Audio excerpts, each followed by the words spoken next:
Hey guys, Coach Bill Sandillo coming to you from Chandler, Arizona, and it's another day here in the Valley. We're going to be training at night, but I want to hit you with a couple questions that I got.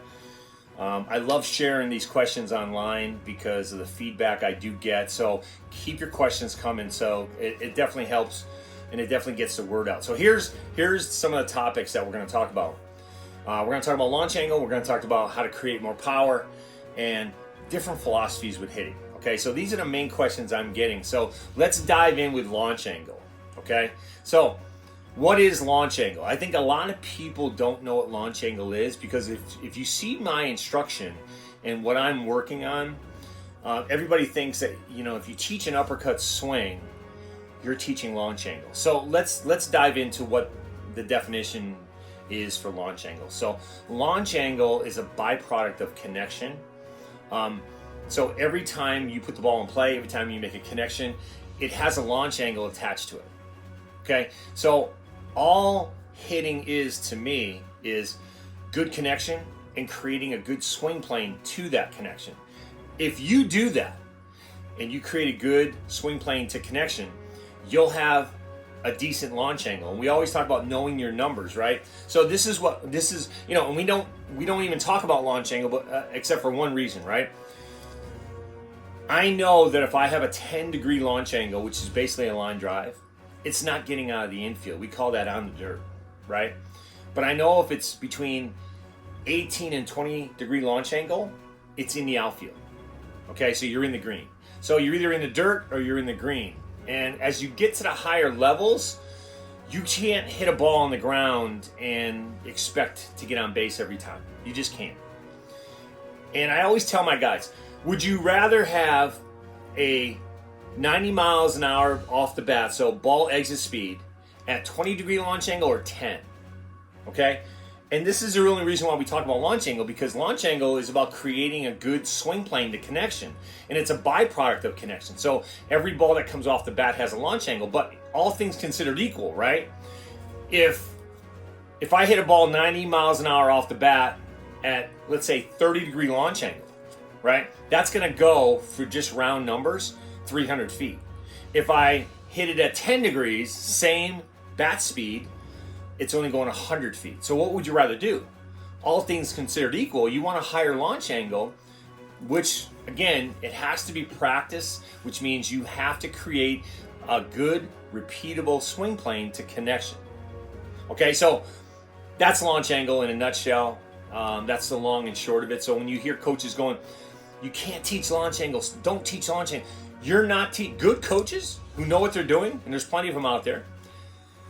They're not teaching launch angle. They're teaching good swing plane, getting on plane early. Okay? How the ball enters the hitting zone is going to dictate your launch angle at connection.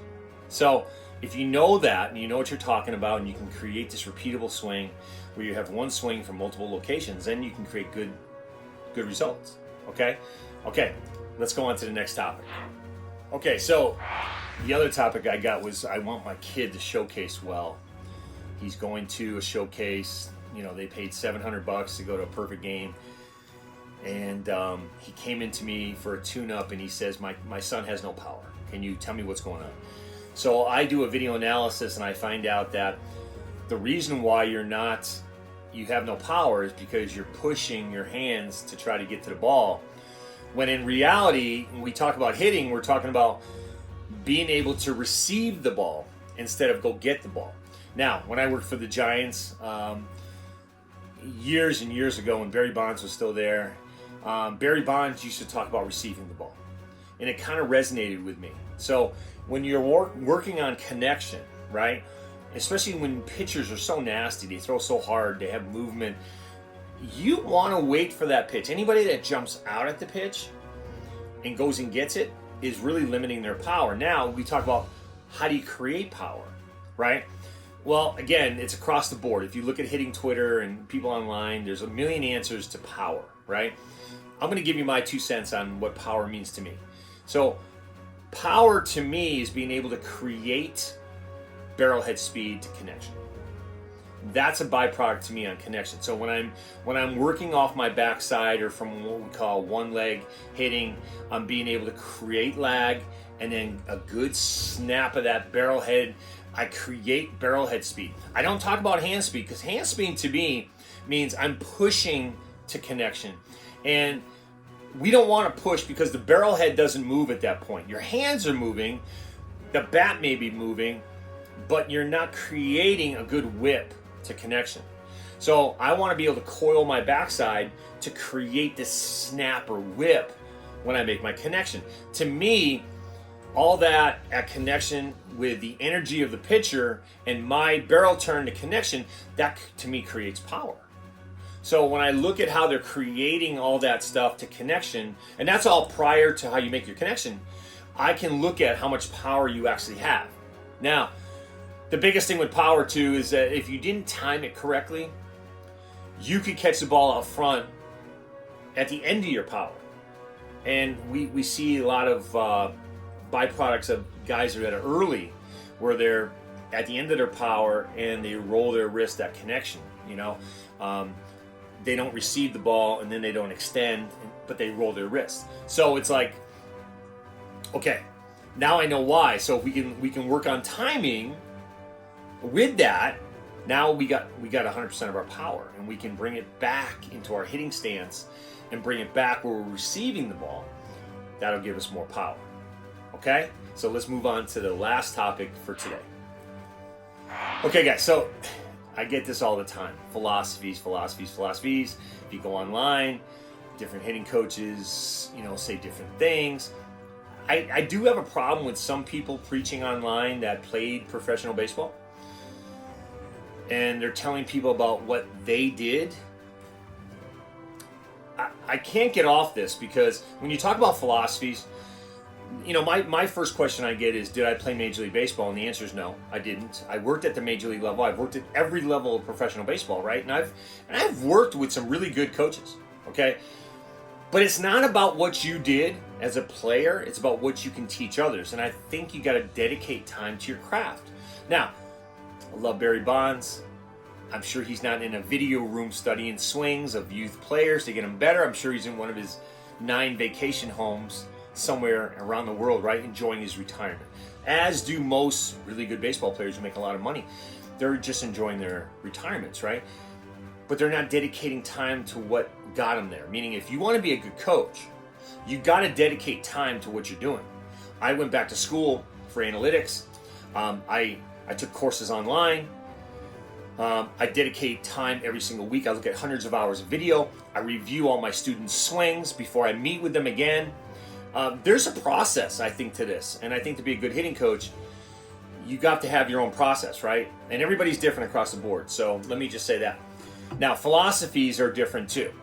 I am not a swing down guy anymore. I was taught at a young age to swing down, knob to the ball. To me, those are all red flags of, no, you don't do that, right? I think the whole knob to the ball thing is very subjective, because when you launch your barrel, the knob definitely goes to the ball, but it's so brief. But when you're talking about swinging down and continuing to get knobbed to the ball, that's huge no-no for me. My philosophy changes on that. I think first motion, and then you got to turn the barrel, which means the knob goes to the sky. That's my philosophy. So I mean, I rely on barrel turn, not pushing. I don't want to push my hands. I want to hit from one leg, a rear leg. I want to stay weighted, and we call it. So there's a lot of different philosophies out there, and I say this too.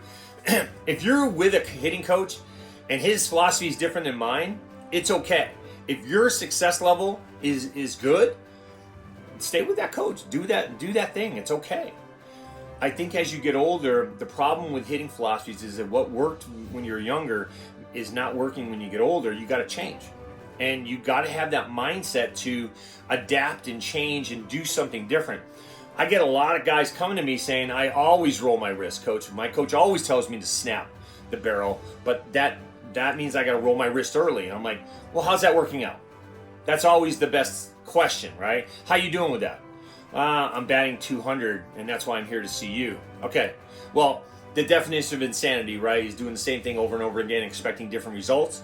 If you're not changing your mindset and your philosophy because you like something that worked in the past, but it's not working now, then I can't help you.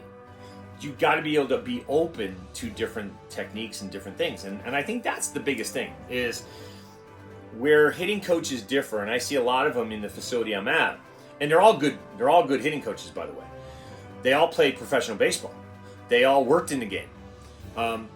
But they all have their own philosophy and how they perceive to get somebody better, and they have a systematic approach, I would hope. I do.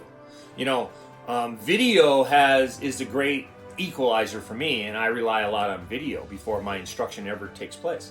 So I'll videotape somebody, and then I'll do my instruction based on video. Because all hitters are different. They need a little bit more tweaking in different areas.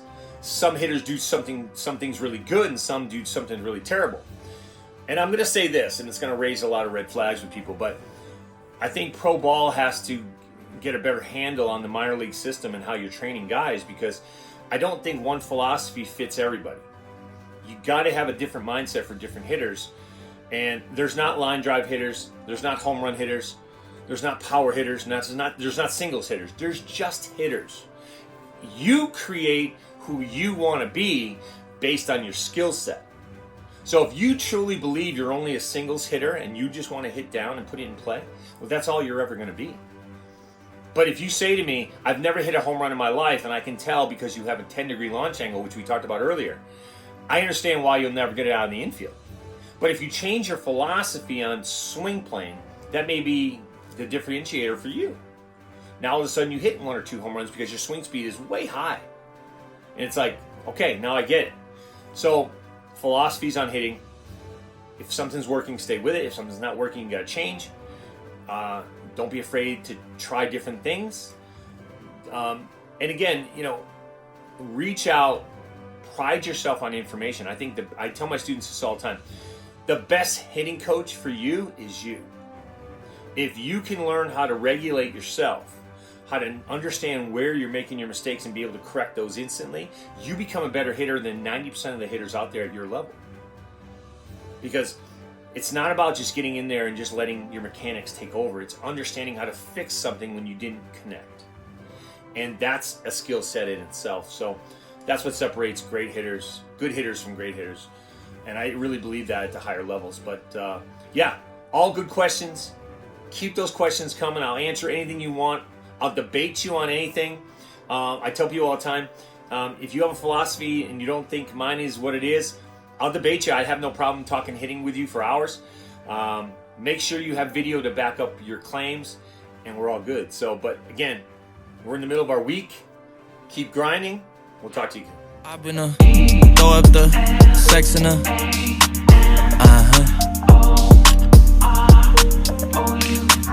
I can put you in